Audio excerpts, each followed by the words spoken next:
더불어민주당 당권 경쟁에 서막이 오른 가운데 이 대통령의 자신감이 지나쳤다라는 유시민 작가의 발언이 파장을 일으키고 있습니다. 퇴원 후에 버티기에 나섰던 장동혁 국민의힘 대표는 자신에 대한 사퇴 여론에 대한 징계를 시사했습니다. 두 분과 함께 전국 현안 짚어보겠습니다. 최창렬 용인대 특임교수, 송영훈 전 국민의힘 대변인과 함께합니다. 두 분 다 어서 오십시오. 네, 유시민 작가가 이재명 대통령을 강한 어조로 비판했다는 예고만으로도 논란이 됐던 김어준 씨 방송이 어젯밤에 공개됐습니다. 먼저 듣고 오겠습니다. 이재명 대통령이 되는 과정에서 열렬히 지켜주고 응원했던 사람들이 원했던 것은 증축이었어요. 근데 대통령은 재건축을 하려고 했던 것 같아요. 근데 문제는 대통령이 자신감이 지나쳤던 거 아닌가? 그런 생각 한편으로 들고요. 지금 상황은 자가 면역 질환 있죠? 인사에서요. 소위 이제 문가산점이라는 말이 있죠. 문가산점. 문재인을 까면 가산점을 받는 거예요. 인사혁신처장부터 시작해서 문재인 대통령을 비하하고 조롱하고 비방하고 왜 이런 일이 일어나지? 자, 일단 그 다스베이다라는 프로그램이 방청객이 있는 프로그램이기 때문에 이 제작진에서도 사전 유출에 대한 당부를 했었고요. 방청객들에게. 그리고 김어준 씨도 이 발언이 좀 수위가 높으니까 좀 통편집해야 하는 거 아니냐, 오히려 먼저 얘기할 정도의 발언 수위였는데, 일단 유시민 작가의 발언은 좀 어떻게 들으셨어요? 대단히 교만하다. 그렇게 한마디로 정리하고 싶은데, 이게 무슨 얘기냐면 지금 이게 증출하라고 했더니 재건축했다는 얘기 아니에요? 예. 그 저는 이걸 보면서 느낀 게 이재명 대통령은 이 이른바 친노 친문의 대리인에 불과했는데 대리를 하라고 했더니 왜 너는 왜 네 멋대로 하냐? 이렇게밖에 안 들려요. 저도 말을 좀 거칠게 표현한 말이죠. 단순하게. 이건 왜 문제가 되는 발언이라고 저는 보냐면 이건 단순히 정파 대 정파의 대결이기 때문에 수위가 높은 발언이다라고 볼 수 있죠. 기본적으로. 그럴 수 있죠. 근데 전 보다 문제가 있다고 지적한 이유는 대통령은 국민이 뽑은 거 아닙니까? 물론 반대하는 사람도 있고 지지하는 사람도 있고 그랬습니다만 어쨌든 국민의 선출에 의해서 뽑힌 대통령이에요. 이른바 대의민주주의라는 게 주권을 위임하는 겁니다. 일정 부분.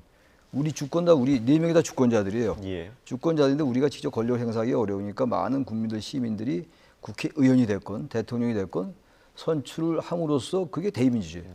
레프리젠터티브 디모크라시라는 게 그런 거예요. 그게 기본 정신이에요. 반대하는 사람이 있다 하더라도. 그 총체적으로 대통령을 인정한 거 아닙니까? 인정했기 때문에 내각제와 달리 일정한 임기를 주어주고 거기서 책임을 다하라는 거 아니에요? 근데 저렇게 이제 증축을 하라고 했더니 재건축을 하고 있느냐? 우리는 당신에게 이 정도의 권력을 위임했는데 왜 당신은 당신의 권력을 너무 많이 쓰냐? 이렇게 들리잖아요. 너무 위험한 발언이야, 이거는. 단순히 이 정파적으로 대통령을 너무 과도하게 공격한다. 라서 위험한 게 아니고 국민주권주의라는 큰 틀에서의 민주주의 원리에 볼 때 대단히 위배된 발언이에요, 저건. 물론 저렇게 발언해서 또 이렇게 이슈가 되고 또 지지층을 끌어모으고 이런 정치 효과를 노렸겠죠. 예. 유시민 작가가 충분히 그러고도 남을 뿐이니까. 그렇다 하더라도 저거는 단순히 그 당파 간의 싸움이라든지 정치 세력 간의 권력 다툼의 언어로만 보기에는 디모크라시를 위협하는 용어다라고 저는 그렇게 단정을 합니다. 네. 물론 이재명 정권이 잘 됐으면 하는 마음으로 충원을 한 것이다라고 하기는 했지만 발언이 워낙 또 파격적이어서 관심을 모으고 있는데 여론의 지표가 상당히 지금 냉정합니다. 어제 발표된 한국갤럽 조사를 보니까 이재명 정부 출범 이후 지지율이 최저치를 기록했습니다. 이것을 두고 유시민 작가가 중도층 잡으려다가 집도끼를 잃었다 이런 표현을 했거든요. 이게 지금 이재명 정권이 단순한 지지율이 일시적인 정체라고 보십니까? 아니면 구조적인 문제가 있다고 보십니까? 어제 저 유시민 작가의 발언을 저도 처음부터 끝까지 봤습니다. 네. 30분 정도 되는 분량이던데 거기에 없는 게 있어요. 30분이나 이야기를 하는데 민생 이야기가 단 한 번도 안 나옵니다. 지금 이재명 대통령의 지지율 하락은 바로 그 민생에 관한 부분을 눈여겨봐야 되거든요.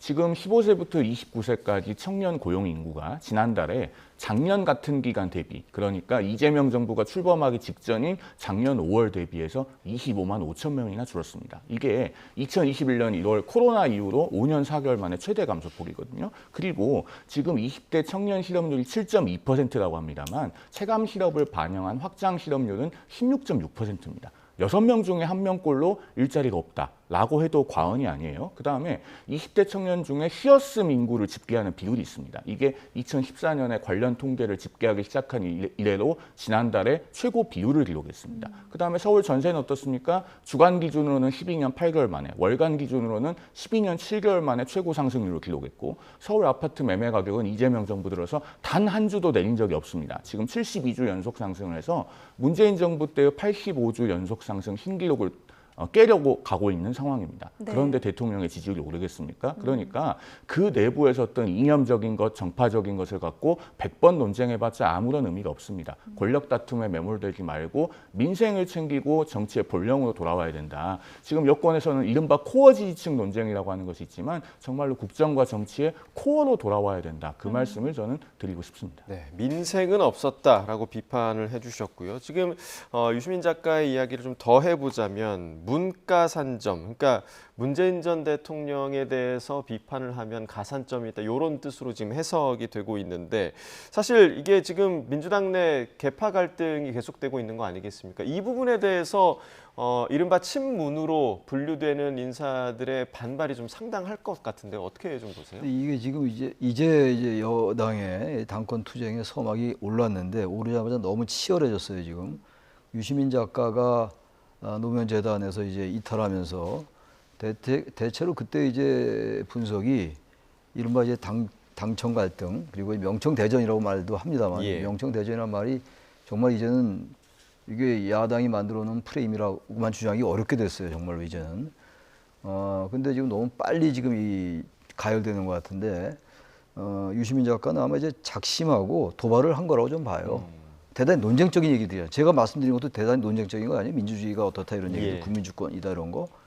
그러니까 계속 논쟁을 유발함으로써 이 이슈를 끌어모은 그 강력한 힘이 있어요. 그 말하자면 명청대전이라고 얘기하는 거 여권의 이 당권 투쟁이 블랙홀이 될 수가 있다고요. 물론 야당은 야당대로 뭐 장동 대표 사퇴가 이슈가 된 지 오래됐습니다만 그것과는 차원이 달라요. 왜냐하면 여권이라는 건 지금 모든 국정의 주도권을 가지고 있거든요. 모든 정치적 자원을 다 가지고 있다고요. 그런 여건이 당청이 물론 완전히 수익적으로 되면 안 되겠습니다만 어느 정도 일체감과 방향이 같아야 돼요. 근데 지금 이제 유시민 작가의 말에 의하면은 왜 과도하게 대통령이 권한을 남용하느냐고 들릴 수 있어요. 듣기에 따라서는. 왜 증축과 재건축은 전혀 다른 거거든요. 재건축은 완전히 부수는 거 아닙니까? 네. 증축 있는 거에다가 리모델링하고 더 이렇게 그렇죠. 증축시키는 거, 거죠. 투자 이런 건데 증축과 재건축이 비유할 정도면 지금 이재명 대통령의 방향은 국민들이 주권을 위임한 것을 넘어가서 지금 이 이재명 정권이 과도하게 자신들의 입맛에 따라서 권력을 좌지우지한다라고 들릴 수 있어요. 듣는 사람에 따라서 말이죠. 그걸 아마 알 겁니다. 유시민 작가가 얼마나 똑똑한 분입니까? 그걸 모를 리 없어요. 이렇게 이제 논쟁을 유발하면서 그 여권 내에 친문, 친노와 이른바 친명, 좀 실용이라든지 중도 보수 쪽을 지향하는 그러니까 인사도 중도 보수 인사를 많이 했어요. 그러니까 그쪽 이 친노나 친문 쪽에서는 불편을 느낄 수 있어요. 불만을 할 수 있다고 보긴 하는데 그렇다고 발언은 이렇게 자가 면역 질환은 뭡니까? 그거잖아요. 이 몸에서 내가 나를 공격하는 건 자가 면역 질환이에요. 이것도 굉장히 이거 도가 심한 정도가 아니라 이게 맞는 표현일지 모를 정도란 말이죠. 그러니까 왜 같은 진영에서 왜 진영을 공격하냐 이런 얘기거든요. 왜 그 얘기는 뭐 저의 어떤 그 해석이긴 합니다만 왜 보수 진영 사람을 끌어다 쓰냐 이런 얘기예요. 우리 쪽 사람 쓰지 않고 이렇게 빨리 바꿀밖에 안 들려요. 보수도 쓰고 또 진보도 쓰고 그렇게 하는 거 아니에요? 극우적인 인사나 이렇게 과도하게 말하는 사람은 그건 포용의 대상이 아니겠죠. 그렇다고 해서 과거에 문재인 전 대통령 비판했다고 해서 아예 배제합니까? 때에 따라서 특정인이 옳은 말을 할 수도 있고 그런 말을 할 수도 있는 거잖아요. 그런 말은 비판하고 옳은 말은 또 칭찬하는 거예요. 상대방 진영이라도. 그게 안 되니까 이 정책이 양극화되어 있는 거 아니에요? 이 대통령이 그걸 잘 아니까 야당 대표 때는 안 그랬습니다만 여당과 야당은 달라야 된다고 얘기하면서 이렇게 많이 쓰고 있는 거 아니에요? 물론 군데군데 비판할 점이 왜 없겠어 있겠죠. 신이 아니니까. 모든 사람이 다 마찬가지 아닙니까? 이거 지금 유시민 작가나 이쪽의 그룹은 완전히 이제 편을 갈라서 보는 것 같아요. 그래서 이제 과도한 발언이 자가 면역 질환이다. 증축이 아니라 재건축이다. 아까 뭐라고 했죠? 문과 뭐라고 했죠? 문과 문재인을 까면 뭐 이제 점수를 얻는다 뭐 이런 얘기까지. 그러니까 아주 그냥 엄청난 이슈가 될 말을 다 쏟아냈어요 지금. 아마 이게 또 며칠간 굉장히 이슈가 될 것 같은데 이러면서 이제 그 강성 당원들이나 이제 지지층을 결집시키려 하는 그런 정치 공학 같은데 이런 식의 과거엔 통했는지 모르지만 아까 우리 송 변호사님 말씀처럼 말이죠. 지금 이게 중도층이 위반하고 있는 거예요. 지금 이런 민생 문제라든지 고물가, 고환율 이런 것들 때문에 그런 것이 이걸 정치적 이유로 코아층이 빠진다? 과도하게 전 정치적 해석이다, 인협적 해석이다라고 저는 생각합니다. 예. 네. 지금 민주당 내부에서 일어나고 있는 상황에 대해서 그 과거의 윤석열 정부 시절 나경원 의원 당대표 출마하면 안 된다면서 연판장 돌렸던 그 사건과 비슷해 보인다라고 직격을 했습니다. 어떻게 들으셨어요? 그러니까 유시민 전 이사장이 하고 싶은 이야기는 네. 이재명 대통령이 당무 개입성 행위를 하고 있다라는 것이겠죠. 그러니까 당무 개입성 행위라고 하는 것은 외견상 대통령의 합법적인 권한 범위 내에 있는 것 같아 보여도 실제로는 그것이 여당 내부의 질서에 깊숙이 개입해서 질서를 바꿔놓거나 세팅하는 걸 우리가 당무 개입성 행위라고 합니다. 과거 윤석열 전 대통령 시절에 나경원 당시 저출산 고령사회위원회 부위원장 겸 기후환경대사를 해촉한 일이 있지 않았습니까? 예. 2023년 38 전당대회를 2달가량 앞두고 발생한 일이었죠. 그러니까 그런 것이 결국 전당대회 나가지 마라라고 하는 신호로 보였던 것이고 많이들 당무 개입성 행위라고 비판했습니다. 그런 것들을 염두에 둔 것 같아요. 사실 유시민 전 이사장이 이 말을 왜 했는지는 자가면역 질환이라고 하는 표현에서 정확하게 드러납니다. 자가면역 질환이라는 게 외부의 침입으로부터 맞서 싸워야 될 면역 체계가 자기 몸의 세포를 공격하는 거잖아요. 그런데 유시민 전 이사장이 이 말을 한 것은 굉장히 발언의 수위가 높습니다. 예. 왜냐하면 자가면역 질환은 어떻게 치료를 하냐면 그 면역계를 억제해야 돼요. 그러면은 유시민 전 이사장의 말인즉슨 이재명 대통령과 친명계는 억제해야 될 대상으로 보는 겁니다. 지금 이 정도로 그 이른바 명청대전이라고 불리는 여권의 권력 다툼이 굉장히 이전투구 양상으로 전개되고 있다. 혈투에 가까운 내전 양상으로 접어들고 있는 것이 아닌가 하는 것을 보여주는 것이 어제 유시민 전 이사장의 발언들이었다고 생각합니다. 네, 내전으로까지 표현을 해주셨는데, 그러니까 어찌됐든 청와대에서도 전당대회를 앞두고 지금 당내 계파 갈등이 심각해지고 있다라는 인식을 하고 있는 것 같습니다. 문재인 전 대통령을 초대를 해서 청와대에서 오찬 회동을 이 대통령이 할 예정인데, 자, 이 자리에서 좀 어떤 이야기가 오갈 것으로 좀 예상을 하십니까? 아마 이재명 대통령으로서는 이제 문재인 대통령이 전 대통령에게 아마 자제를 당부할 거예요. 근데 그건 말로는 안 하겠죠. 그 전직 대통령과 현직 대통령의 만남인데 이 상황을 다 파악하고 있는 거 아니겠어요? 예. 만날 때 그냥 밥 먹는 건 아니잖아요. 그리고 과거에도 2024년도 총선 때도 그때 뭐 이른바 비명 행사 얘기가 나올 때도 문재인 전 대통령 만났었어요. 그때 뭐 대통령 문재인 전 대통령이었죠. 야당 대표 시절에 예. 뭐 이재명 대표 시절에 2025년도에도 일극 체제 얘기가 나올 때도 이제 두 분이 만났고 그래도 문명 대전인데 명문 정당이 됐다 이런 말도 있었어요. 좋은 결과 나왔다 이런 얘기. 한참 전혀 다른 거지만 이렇게 중의적으로 그런 차원에서 지금 만나는 건데. 두 분이 만난다고 해서 이 상황이 전 그렇게 해소될 것 같지는 않아 보여요. 수습은 안 될 것이다. 지금 이 상황 자체가 전형적인 권력 투쟁이에요. 예. 그러니까 말하자면은 과거에 친이 친박은 좀 치열했어요. 그 같은 새누리당, 한나라당에서 말이죠.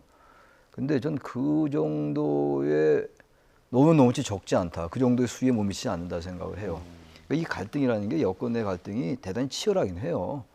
근데 지금 친이 친박과 그리고 친박 비박과는 더 양상이 좀 복잡다기하다고 저는 보는 거예요. 좀 조금 다른 관점에서 본다면 운동권 대 실용파의 어떤 대결 구도를 볼 수도 있고요. 프레임에 따라 달라요. 예. 어떤 시각, 어떤 퍼스펙티브를 가지고 보느냐에 따라 전혀 다른 건데 또 하나 아까 말씀드렸듯이 우리가 만들어서 인물이 별로 없어서 내세운 게 노무현이었고 그 다음에 만든 게 이재명인데 왜 당신들이 네 맘대로 해? 이게 깔려있다고 저는 봐요. 기본적으로. 노무현 전 대통령 때도 말이죠. 과거 얘기입니다만 정청래 지금 현재 대표가 지금 전 대표가 됐습니다만 노무현 전 대통령 공격 많이 했어요. 나중에 그걸 뭐 기억하는 분 기억할 겁니다만 공격할 수 있죠. 근데 지금 상황 자체가 자신들이 이렇게 쌓아놓은 이 아성에 의해서 누구를 내세워서 윤석열 전 대통령 그런 거 아니었어요. 지금 보수 진영이 사람을 차용했던 거였잖아요. 근데 완전 실패가 된 건데. 그랬는데 왜 당신 너무 과도하게 맘대로 해? 라는 거로 보여요. 그게 이제 어제 발언에 그대로 집약적으로 나타냈어요. 지금 자가면역 질환이다라고 얘기하는 거라든지 왜 증축하려는데 왜 재건축하느냐 뭐 이런 식의 얘기. 그리고 전형적으로 이제 딱 정파적으로 선을 걷죠. 문재인을 까면 점수를 얻는다. 문과산 이런 말까지 이제 생산해냈는데 말도 잘도 만들어내요 진짜. 뭐 네. 탁월하긴 인정하겠는데 이렇게 여권 내에 이 갈등을 조장하는 게 뭐가 도움이 될까? 이런 게 국민들에게 무슨 의미가 있어요 도대체? 명청대전이라는 게.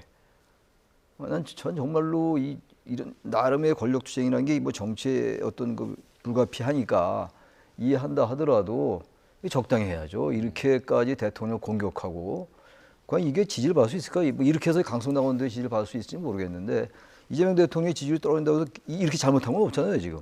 지지율이 높았다가 이제 갑자기 지방선거 이후에 이렇게 좀 떨어지는 상황인데 이렇게까지 그야말로 전 자가면역지라는 전 유시민 작가가 앓고 있는 것 같아요. 공격하는 거 아닙니까 스스로를. 좀 저의 판단입니다. 저의 생각이고요. 알겠습니다. 일단은 다음 주에 두 전 현직 대통령이 만납니다. 계파 갈등을 수습하는 계기가 될지 아니면 평행선을 다시 한번 확인하는 자리가 될지 저희가 지켜보도록 하겠습니다. 국민의힘 이야기 좀 해볼까요?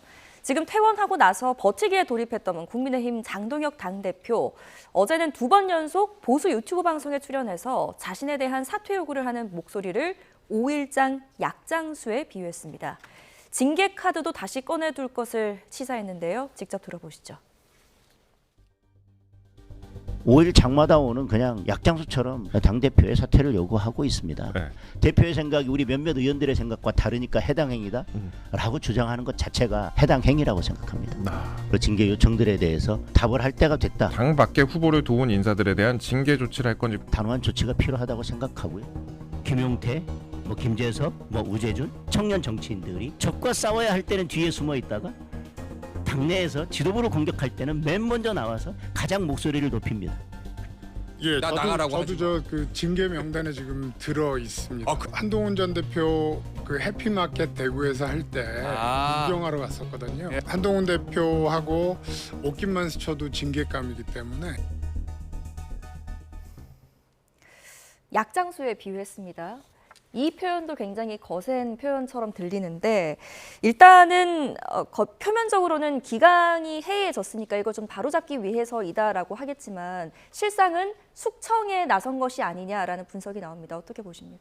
결국은 징계를 통해서 정치적 숙청을 하겠다는 엄포를 놓은 것으로 이해가 되긴 하는데 다만 실제로 징계는 하지 못할 것으로 봅니다. 왜냐하면 그 징계에 나섰다가는 정치적, 법적 후폭풍이 만만치 않아요. 지금 국민의힘은 가령 예를 들면 의원총회에서 의원들이 무기명 투표를 해서 장동혁 대표에 대한 정치적 재승인 여부를 묻는 옵션도 있습니다. 물론 그것이 당헌 당규상 법적 구속력은 없지만 만약에 그런 무기명 투표를 해서 압도적인 찬성으로 장동혁 대표를 정치적 불신임한다, 즉 내려와야 된다라고 결의를 하면은 장동혁 대표 입지는 거의 0에 가깝게 될 겁니다. 그런데 그런 방안을 현재 실행하지는 않고 있잖아요. 그런데 국회의원들 중 한두 명 또는 여럿을 징계하려고 한다라고 하면은 그런 조치가 실행되는 격발 장치가 될 수 있습니다. 쉽게 실행하지 못할 것이고 법적으로도 후폭풍이 만만치 않은 것이 김정혁 전 최고위원에 대한 탈당 권고, 즉 제명이 결국 됐었지만 서울 남부지방법원 민사 51부에 의해서 가처분을 효력 정지되지 않았습니까? 네. 또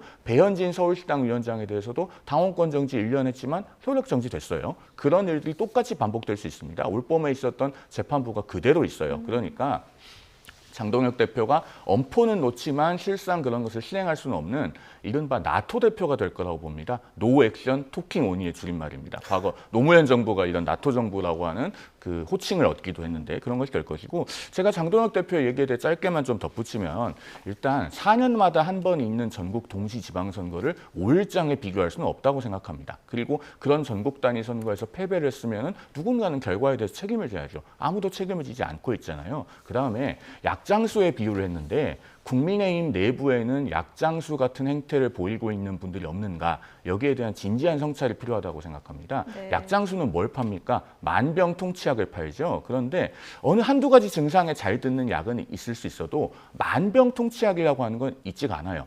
사실은 어떤 병도 치료하지 못하는 것이 그 만병통치약이라고 하는 가짜 약입니다. 그런데 지금 장동혁 대표는 뭘 주장하고 있습니까? 전국제 선거를 주장하고 있잖아요. 그것은 이번 선관위 사태에 대한 해법이 될 수가 없고 실제로 실현 가능하지가 않습니다. 그러니까 누가 정말 국민들께 약장수 같은 태도를 보이고 있는가 이것에 대해서 당내에서 진지한 논의와 성찰이 있어야 된다는 말씀을 덧붙였습니다. 네, 징계와 관련한 엄포를 놓을 수는 있지만 실제로 실행할 가능성은 적다라고 전망을 해주셨는데 지금 뭐 조금 전에 저희가 녹취에서 들어본 것처럼 김용태, 김재섭, 우재준 이 의원들을 또 콕 집어서 이야기를 하기도 했습니다. 지금 야당의 상황 좀 어떻게 바라보고 저는 계세요? 야당 얘기 정말 민망해서 못 하겠어요. 정말 이제 장동혁 대표 얘기를 글쎄요.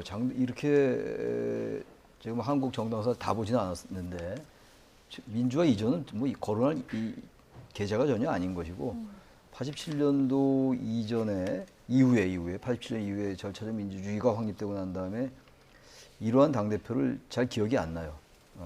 아마 없었을 겁니다 아마. 제가 쭉 봐왔던 게 87년도 이후였으니까. 정말 장동혁 대표 대단하다. 더 이상 비판하는 게 이 의미가 별로 없다고 좀 봐요. 근데 아무튼 지금 그 알량한 당원 당규에 의하면 뭐 어떻게 할 길이 없잖아요. 당 대표 본인이 사퇴 의사를 밝히지 않거나 또 지금 뭐 최고위원 4명이 사퇴를 해야 되는 거 아니에요? 네. 그것도 다 알아요 이제. 하도 많이 나와서 이제 우리 전 국민이 다 아는 상식이 됐는데 뭐 신동욱 그다음에 김재원 최고위원이 사퇴할 것 같지 않고요 지금. 처음에 조금 입장이 바뀔 것 같기도 했는데 그렇지 그런 않아 분위기가 보여요. 다시 또 있었는데. 바뀌는 것 같고. 양양자 우재준 최고는 자신들이 최고위원을 사퇴하면 이제 거기에 또 더 이제 강성 최고가 들어서 안 된다 이런 입장이니까 어쨌든 사퇴가 안 되는 거예요. 그럼 안 되는 건데 김재섭이나 그 우재준 의원들 말이 맞죠. 김영태 의원 말이 100번 맞아요. 그리고 이제 오세훈 시장이나 한동훈 의원이 밖에서 한 얘기도 맞고 맞으면 뭐 하냐고요. 난공불락으로 버티는데. 소용이 없다. 전 근데 그래서 전 어쨌든 그럼에도 불구하고 이 체제가 얼마나 가겠냐 말이에요. 당내 여론도 지금 점점 이렇게 물론 이제 거기 당내 TK 의원들도 그렇고 조금 글쎄요 양쪽의 눈치를 보는 친구도 좀 있다고 봐요. 만약에 장 대표 체제가 무너지고 한동훈 의원이 복당을 했을 때 당권을 가질 확률이 높아지고 그럼 자신들의 향후 2년도 안 남았어요. 이제 선거가 국회의원 선거가 23대 총선이 그럼 이제 그 공천 더 이전이 되는 거 아니에요? 그래서 여러 가지를 너무 지금 고려하는 것 같은데 장동혁 대표 비판은 더 이상 이제 안 할게요. 하도 많이 했으니까 더 이상 그걸로 가름하고 국민의힘 의원들도 비판받아 마땅해요. 네. 말로만 적당히 이렇게 저같이 평론하는 사람들 말 수준으로 하면 안 되잖아요. 행동에 옮겨요. 우리 행동에 옮길 힘이 없잖아요. 말로 하고 많은 것이고 유시민 작가는 힘이 세니까 말이 이렇게 보도하는데 우리 같은 사람은 말도 보도도 잘 안 되는 거고 그렇단 말이죠. 의원들 행동에 나서야지. 그 의원 빠지가 얼마나 대단한 겁니까? 근데 그 의원 빠지다고 저희 같은 사람 비슷하게 합니까? 장동혁 의원보다 나을 게 뭐 있어요? 장동혁 대표보다. 김용태, 김재준, 뭡니까? 김재섭. 김재섭 의원들. 다 옳은말 하는 젊은 사람들인데, 좀 행동에 옮겨야죠. 수도권 의원들 아니에요? 특히 이제 김재섭 의원이나 도봉구. 김용태 의원도 경기도 수도권이고, 포천 지역이고. 근데 저를 말로만 하냐고요, 도대체. 물론 모르겠어요. 이러다가 더 이제 수위를 높이고 행동에 옮기게 되겠지만, 정치하는 건 아니에요, 저기? 전 그래서 이게 좀 다른 얘기, 당대표직 폐지해야 돼요. 저런 당대표가 뭔 의미가 있습니까, 저 국민들에게. 네. 양당 다 마찬가지예요. 당대표가 온 나라가 지금 난리가 났어요. 블랙홀에 빠지고 있다고요, 지금. 네. 이런 나라가 어딨습니까, 세상에.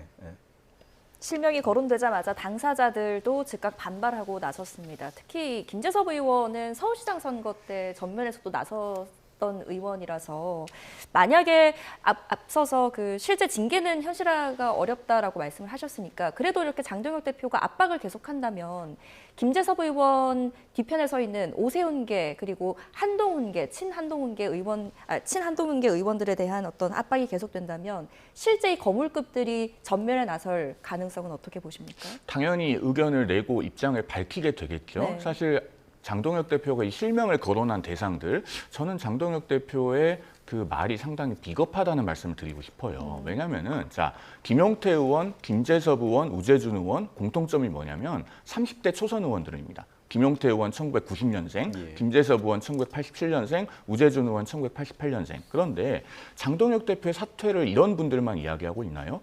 국민의힘 최다선인 6선의 조경태 의원에 대해서는 장동혁 대표가 거론조차 못합니다. 그다음에 대한과미래의 대표를 맡고 있는 이성권 의원은 재선이지만은 2004년에 17대 국회 때 국회에 처음 들어오셨던 분이에요. 그러니까 장동혁 대표보다 훨씬 더 선배니까 대놓고 말하지 못합니다. 그다음에 또 안상훈 의원 같은 경우는 그 청와대 사회수석을 지냈고 서울대 교수 출신입니다. 그러니까 초선 의원이어도 실명을 거론하지 않아요. 이런 분들에 대해서는 이야기를 못하면서 젊은 초선 의원들만 겨냥합니다. 그런데 이분들이 뭘 잘못했습니까? 김용태 의원은 작년 5월 10일 그 전대미문의 후보교체 사태 때 누구도 비대위원장 할 사람이 없었는데 유일하게 비대위에서 그 후보 교체에 반대했기 때문에 비대위원장이 돼서 총대를 메고 그 어려운 대선을 치렀습니다. 김재섭 의원 어떻습니까? 이번 서울시장 선거에서 정원호 후보에 대한 공격의 선봉장에 서면서 여러 가지 위험을 감수하고 싸우지 않았습니까? 그리고 우재준 의원 같은 경우는요. 대구도 무너진다고 했는데 본인의 지역에서 선거 다 이겼습니다. 이번에. 대구시장, 대구 북구청장 그리고 대구시의원까지 다 이겼는데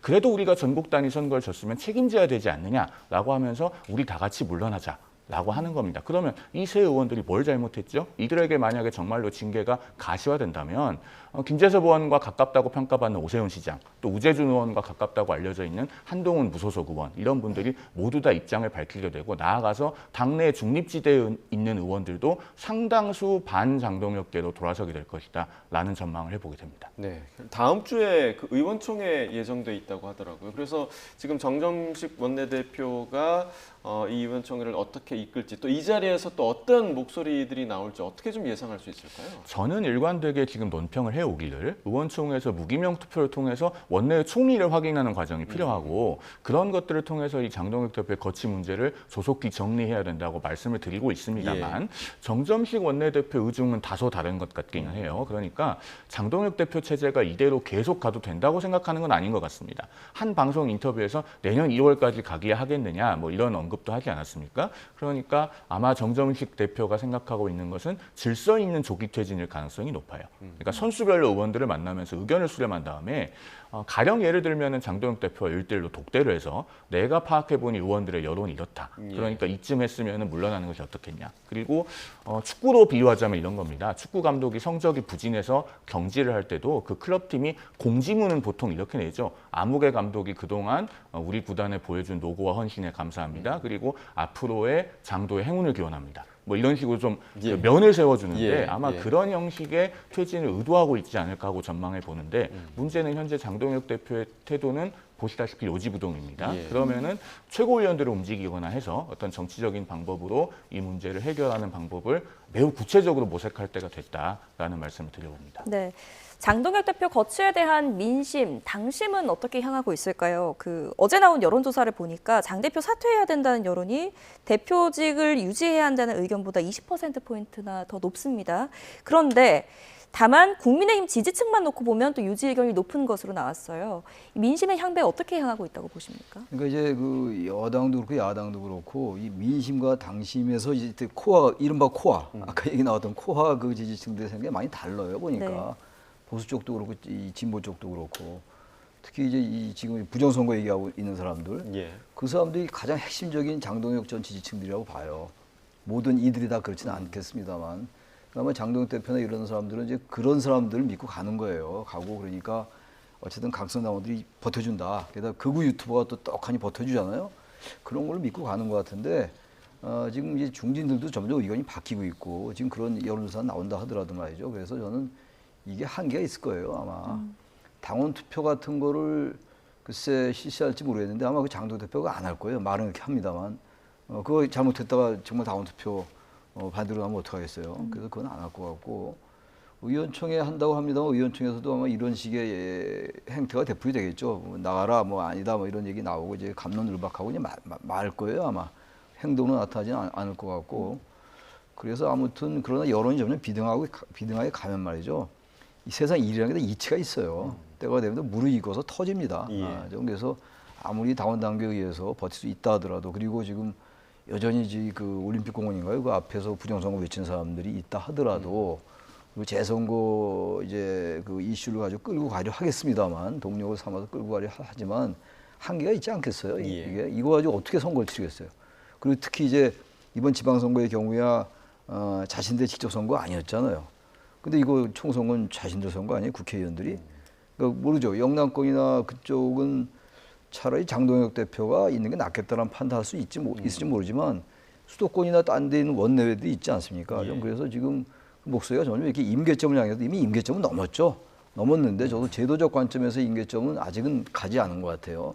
그쪽을 향해서 가고 있기 때문에 그 지금 그 당내의 그 당심 일부 그 당심이 장동혁 대표를 지지한다 하더라도 그건 한계가 있다. 좀 무너질 거라고 봅니다. 저는. 네, 일단은 월요일에 있을 그 의원총회 내용을 조금 기다려봐야 될 것 같고요. 마지막으로 이 얘기 짧게만 하고 좀 마치겠습니다. 지금 정부에서 추진하고 있는 호남 반도체 추진 문제, 이 문제를 놓고 지금 한동훈 무소속 의원 그리고 오세훈 시장도 상당히 좀 비판의 목소리를 좀 높였더라고요. 본질은 기업의 자발적인 의사결정이냐의 여부에 있는 겁니다. 정부가 그러니까 압박을 했느냐. 그렇습니다. 예. 그러니까 호남 발전에 반대하는 것이 아니고요. 그다음에 기업이 자발적으로 선택해서 광주에 가는 것이라면 그것을 정치권이 왈가왈부할 이유는 없다고 생각합니다. 그런데 이재명 대통령이 최태원 회장을 만나고 이재용 회장을 만나고 그리고 나서 앞으로 투자 계획이 발표된다면 그것이 과연 정권이 팔을 비틀어서 호남의 반도체 클러스터를 조성하게 하려는 것 아니냐. 라는 부분을 문제 제기하지 않을 수가 없는 거예요. 그리고 그 왜 문제 제기가 필요하냐면 기본적으로 반도체는 모이려면 어떤 조건들이 있어야 됩니까? 집적이, 사람, 전기, 물 이 네 가지는 확보가 돼야 돼요. 그런데 지금 용인에 이미 반도체 클러스터 하기로 했잖아요. 용인하고 지금 광주 군공항 부지는 얼마나 떨어져 있냐면 264km 떨어져 있습니다. 자동차로 3시간이 넘게 걸려요. 그러면은 과연 거기에서 우리가 어떤 집적 이익을 기대할 수 있습니까? 대만의 TSMC는 어떻게 해서 지금 이렇게 파운드리의 강자로 군림하고 있냐면 그 대만의 신주 과학단지에는 한 1000개 가까운 소부장 기업들을 포함해서 뭐 유수의 국립대학교 또 국책연구기관 이런 것들이 다 모여 있는데 전부 자동차로 반경 1시간 거리 내에 있습니다. 그러면은 광주의 정권이 인위적으로 그런 반도체 클러스터를 조성하게 했을 때 과연 우리의 미래 먹거리인 반도체 산업의 세계적인 경쟁력이 유지될 수 있겠느냐. 그 부분을 걱정하는 거예요. 만약에 삼성전자나 하이닉스가 광주에 투자했다가 큰 손실을 입게 되면은 대한민국 경제는 황금알을 낳는 거위에 배를 가르게 되는 겁니다. 그 점을 우려해서 드리는 말씀이다라는 부분을 좀 분명하게 짚어드리고 싶습니다. 네. 더불어서 지금 왜 호남만 챙겨주냐, 이거 영남에 대한 역차별 아니냐 이런 지적에 대해서 지역 감정 조장하지 말라 이런 또 반박하실 수 있을 것 같아요. 이거 여러 가지 측면에서 봐야 되는데. 예. 지금 앞서 말씀하신 것도 일리가 있어요. 근데 이거 국가 전략 산업이에요. 국가 전략 산업이기 때문에 기업이 물론 수도권이 좋죠. 인력, 용수, 전력 이런 거 다. 국가의 균형 발전도 대단히 중요한 거예요. 반도체라는 게 전략 산업이기 때문에 어떤 기업과 충분히 상의해가지고 그걸 어떻게 할 수 있는 방법을 강구할 수 있으면 돼요. 문제는 일단 기업이 전혀 가기 싫은데 그걸 억지로 한다. 정치논리. 이건 말이 안 되는 거죠. 그 지점을 봐야 돼요, 우리가. 그리고 특히 이제 정부가 이제 발표한다는 거 아닙니까? 이걸 정확히 얘기해 줘야 돼요. 전력난은 어떻게 해결하겠다. 지금 여러 측에서 얘기하는 그 인력 문제라든지 용수 문제라든지 이 전력 문제 어떻게 해결할 수 있겠다. 이걸 정확히 얘기하면 되죠. 네. 그러니까 국가가 기업과 상의할 수 있어요. 그리고 이것도 다 국가에서 국민들에게 나오는 겁니다. 그러니까 기업이 오롯이 해야 된다. 그것도 동의할 수 없어요. 국가의 개입도 있는 것이고 단지 이게 이제 기업이 전혀 싫은데 기업을 강제해서 억지로 지금 당권이 열리니까 당권 경제 때문에 한다. 이 논리 너무 과해요. 어차피 국가균형발전이나 국가전력산업은 중요한 거니까 단지 그게 이제 영남은 왜 안 하느냐. 그건 다 지금 수도권, 호남, 충청 다 하는데 영남도 같이 모색할 수 있죠. 이거 전체적인 이제 이 지도를 보고 하는 거기 때문에 이걸 지금 야당이 주장하는 것처럼 이게 완전히 당권 경쟁을 위해서 호남의 표를 갖고 온다. 이건 너무나 근시적인 사안이고 국가전략산업의 측면에서 어떻게 이걸 할 것인가를 정확히 설득시켜야죠, 정부가. 기업과 어떻게 어떤 걸 조율했다. 지금 최태원 회장 만나고 이재용 회장 만나고 이런 게 발표되니까 이거 뭔가 기업을 강제한 거 아니냐. 네. 이렇게 지금 비판을 하는 거 아니에요? 근데 그런 비판을 부시시키기 위한 정확한 그 로드맵을 제시해야 돼요.